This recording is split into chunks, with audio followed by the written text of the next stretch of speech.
so far? It's good. It's good. Last game I didn't play with him. I played with Carl, but other than that, the game that's what I meant. I'm sorry. Yeah, I meant Carlson. My mistake. Yeah. You meant Carlson? Oh, it's good. Yeah, the first game went well. Obviously, some things we can clean up, but that just goes along with playing together more and developing or building that chemistry. But I think it was a good first game, a good first result, and I look forward to another opportunity to play with him tonight against a very solid team. Do you try to do anything differently with him, or is your game just kind of stay the same no matter who your partner is? No, I think it would for the most part stay the same. There's he's told me be aware, be ready, be available all the time out there. Just be ready for a pass. So just being aware and being an option there for on regroups and transitions and plays like that. But for the most part, it stays the same. Got to be solid, got to be crisp out there, and hopefully it works out well. So far it is, and I look forward to it. Shane. Hey Mario, is it I guess based on what you just said, is it more likely that you're going to get that pass out of nowhere from Eric than from Brenton?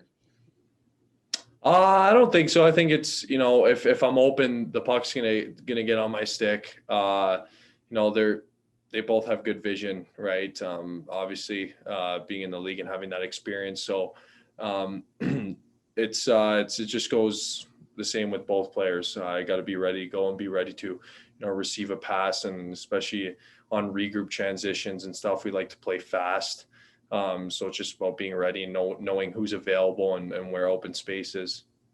And tonight, obviously, you have a bit of a reunion, first NHL game with you, John, and Kale. And so, anyway, just how's the trash talk going on text messages? Have you guys talked all together yet? What's up with that? I actually really haven't talked to Kale much. I message him every once in a while, whatever.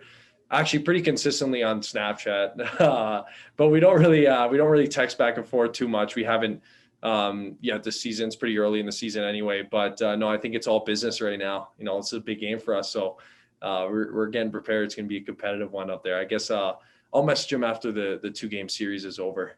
Yeah. Okay. So a little bit of bragging rights the next couple games, though, I guess. What's that? A little bit of bragging rights next couple of games. Yeah, they're big ones.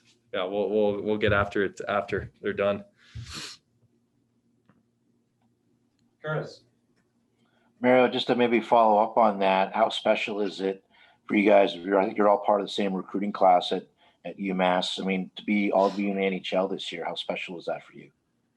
Yeah, it's pretty crazy. It's something I haven't really thought about much, but when you take a moment to think about the fact that we all played together for 2 years. Well, John was there for 3, but together as a group for 2 years at UMass, and the stuff we did to build that program up, I guess, or take it from a place where they didn't get much recognition or respect around the league, and then after we left, I believe that we kind of brought more respect to the program, and then now we're here where we all had similar goals, the same goal to play in the National Hockey League, and the opportunity to be on the same ice surface is pretty special, and something that we should really appreciate and take a moment to just be thankful for the opportunities and how we ended up here. And not many people get this opportunity, so it's special. It's something that when you look back on, it's going to be something you really appreciate, and you'll never forget it. So it's a big opportunity tonight, a huge moment for sure. Do you consider yourself? I mean, you're probably one of, or not the most kind of well liked or popular player in the room. It seems like. Do you kind of see yourself as kind of a glue guy in the room? Sort of a guy that everybody kind of obviously maybe talks to and enjoys talking to. Obviously, we were talking to Brent after Sunday's game. He was mentioning some of that. Do you kind of see yourself in that part of your role, maybe?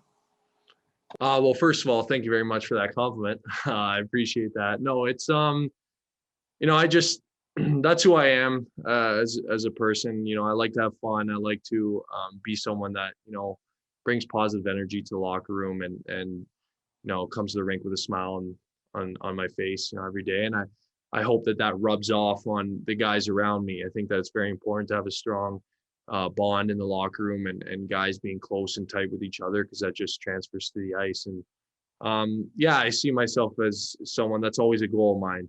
And when you receive recognition from your teammates, it's very special. And so these guys aren't just teammates to me, they're friends, they're family. And so I take a lot of pride in that. And that's a big thing for me that, I try to bring to the rink. Colorado has a lot of weapons. If you and Eric are out there against, say, the MacKinnon line, what's the key to sort of maybe try to limit them, to slow them down a little bit? Yeah, stop their speed, be tight to them, know where they are in all areas of the ice. They're obviously very good offensive players, but it's not just about knowing where they are in the offensive zone. You have to know where, MacKinnon, especially a very fast player like McDavid. You got to know where they are, even when we're in the offensive zone and their defensive zone, because that's where they pick up speed and, they generate a lot of offense from 200 feet. So it's important that we know where they are, all areas of the ice, and just be aware out there and make hard plays. They capitalize on turnovers for sure. So it's very important that we stay dialed and we're aware and make good puck decisions, manage the game. Got time for one more here. Shank? Yeah, just to follow up a little bit there, Brent was saying that, when he scored that goal, you were kind of, you guys were just having a good time because, there's nobody there and, he's screaming his head off. And anyway, can you just describe that moment, watching that, and also just that kind of that joy you guys had on the bench, just, I don't know, just, cutting it up with each other there? Yeah, that guy, that guy kills me, man. He's funny. He's awesome. I don't know. He just gets me going, man. He just makes me laugh. Like, it was just he obviously scored such a nice goal, and it was just a weird, bizarre moment because, like, usually there's fans in the building that are, making some noise, but there's no noise. And then he put the puck in the net, and all you hear is Burnsy just selling and just like, let's go. So that just fired me up. I don't know. I honestly thought the play stopped. That's how silent it was. And then when he scored, he just went nuts. So I got excited. It's a big goal for us. We needed that win. And then on the bench, we were just having a good time about it, talking about it. But yeah, it's good. It was a big goal and fired me up. All right, thanks, Mara. Thanks, everyone. Appreciate Thank it. you.